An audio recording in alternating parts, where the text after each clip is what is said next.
morning, good afternoon, good evening, whatever the case may be. We are back and better than ever, and we are talking about the derivative function, and it will not be your Waterloo, my tribute to the great band ABBA.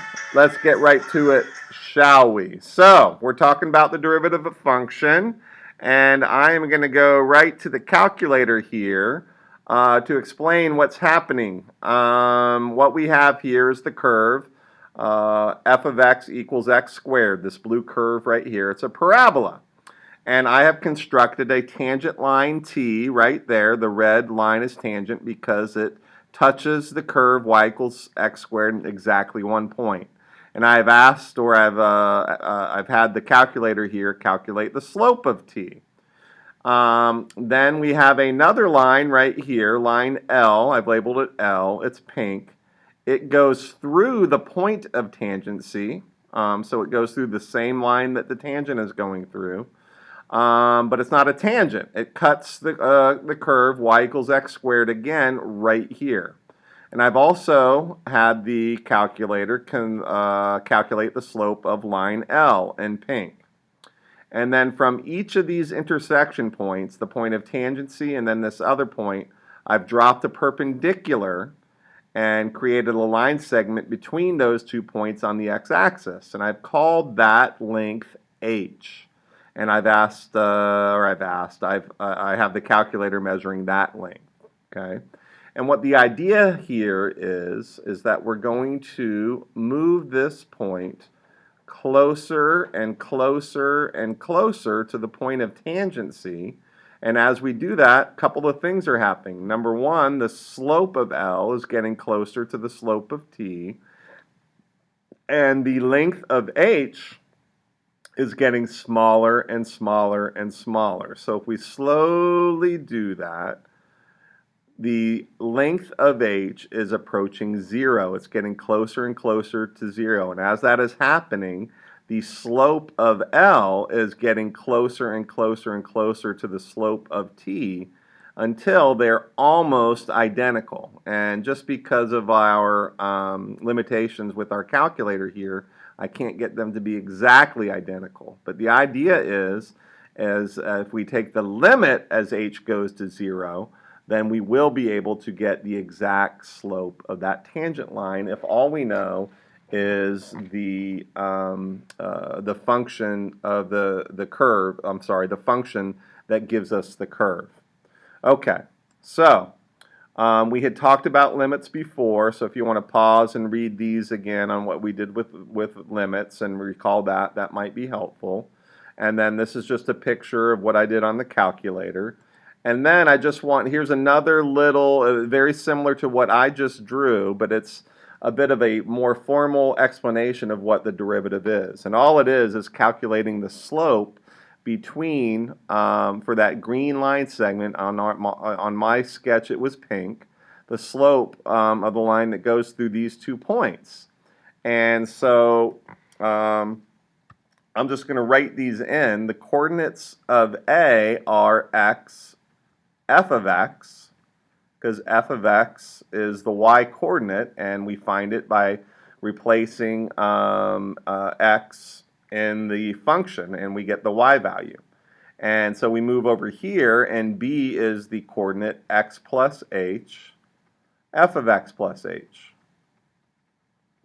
And using the slope formula that we all know, which is y2 minus y1 over x2 minus x1, that's where we get this. F of x plus h minus f of x, that's right here, y2 minus y1, over x2 minus x1, x plus h minus x, and that simplifies to this. But as h gets smaller and smaller and smaller and smaller, like we were doing on the calculator here, it gets closer and closer and closer to that point. It is approaching 0. So what we have is a limit. We simplify this a little bit, and we finally have what we call the derivative function, or simply the derivative of y equals f of x. And we notate that using a little tick mark. F prime of x is equal to or the derivative of f of x, is equal to the limit as h approaches 0 of f of x plus h minus f of x all over h. So let's do a couple of examples here. Find f of prime of x for f of x equal to x squared. So my function is x squared. Okay. So now I just want a quick reminder. Here's a review.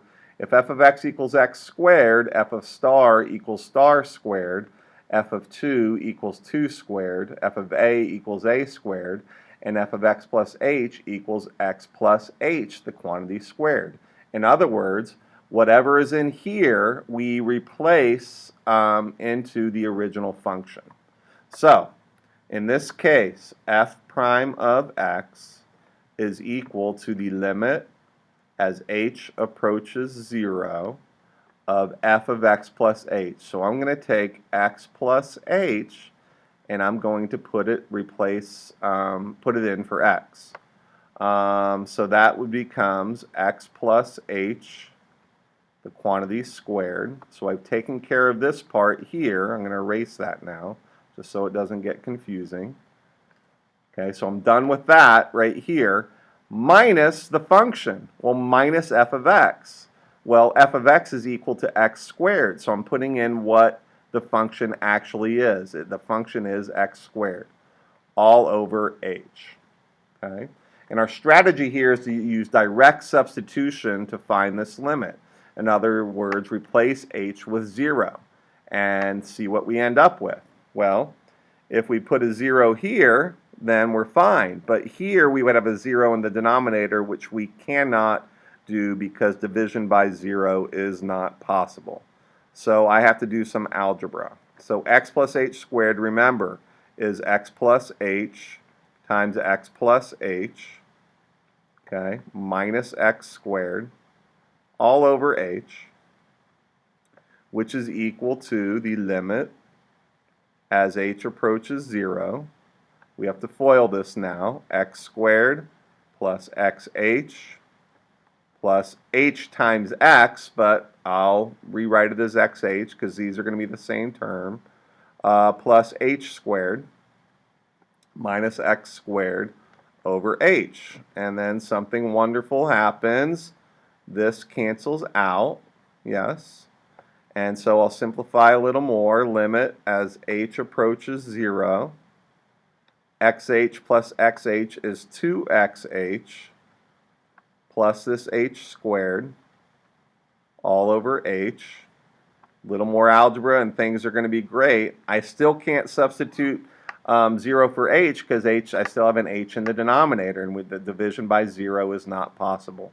So the limit as h approaches 0 of h times 2x plus h over h, and finally I can cancel, and then finally I can substitute 0 for h.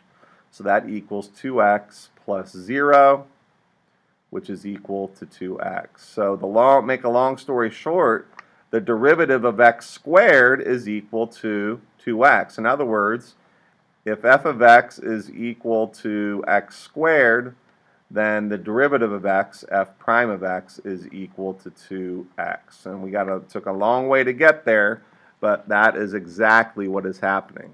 Let's do another example here. Find f prime of x for f of x equal to 2x plus 2. Okay, so again we're doing this. So f prime of x, or the derivative of f of x, is equal to the limit as h approaches 0 of f of x plus h. So again, whenever I see an x, I'm replacing it with x plus h. So that is going right in there into the original function of 2 times x plus h plus 2. Don't forget this plus 2. It's all part of the function. So we have taken care of f of x plus h. Now we have to do minus f of x. Minus, well, f of x is 2x plus 2. So I have to subtract 2x plus 2. Do not forget those parentheses, otherwise you won't distribute the negative all the way through. So this is over h. So this becomes the limit as h approaches 0. And now it's just some algebra.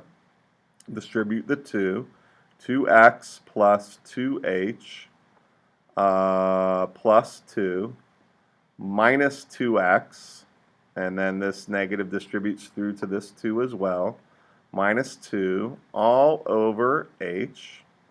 We get some nice canceling here, 2x, oops, 2x and minus 2x, plus 2 and minus 2, and so we have the limit as h approaches 0 of 2h over h, and the h's go away, and so all I'm left with is 2. And you might be saying, Mr. Becker, what about, we have to do direct substitution. We have to replace h with 0. But if there's no h, there's nothing to replace it, so we're left with the constant, which is 2. So again, the upshot is if f of x, sorry about that, if f of x is equal to 2x plus 2, then the derivative is equal to 2. I think we have time for one more, and this is for f of x equal to x. Okay, so again, we're going to do the limit, that's a horrible m, as h approaches 0 of f of x plus h. Okay, so again, my function of f of x is equal to x, right? So wherever I see the x, I'm replacing it with x plus h in this formula right here. So I should write f prime of x equals. Sorry about that. So did I do that last time? I hope I did. I did. Awesome. Okay. So this becomes replacing f of x plus h, so this x becomes x plus h. So I'm done with this part of the formula, f of x plus h, minus the function. Well, the function is x, so I'm just going to subtract x, and I don't have to put parentheses because there's only one term there. All over h, and then right away we get a nice cancellation, x minus x, gone. So now this equals the limit as h approaches 0 of h over h, and I still can't replace it because dividing by 0 is not possible, even though this is 0 as well. You still cannot divide by 0. But this cancels out, right? And that leaves me with the limit as h approaches 0 of 1, which is equal to 1. Okay, just like in the last one, there's no h here to replace with the 0, so it's equal to the constant. So again, the upshot, the final thing, or the big thing you need to realize is if f of x is equal to x, then the derivative is equal to 1. That's everything that we did here. All right, so hope you enjoyed that, and until next time, we are out.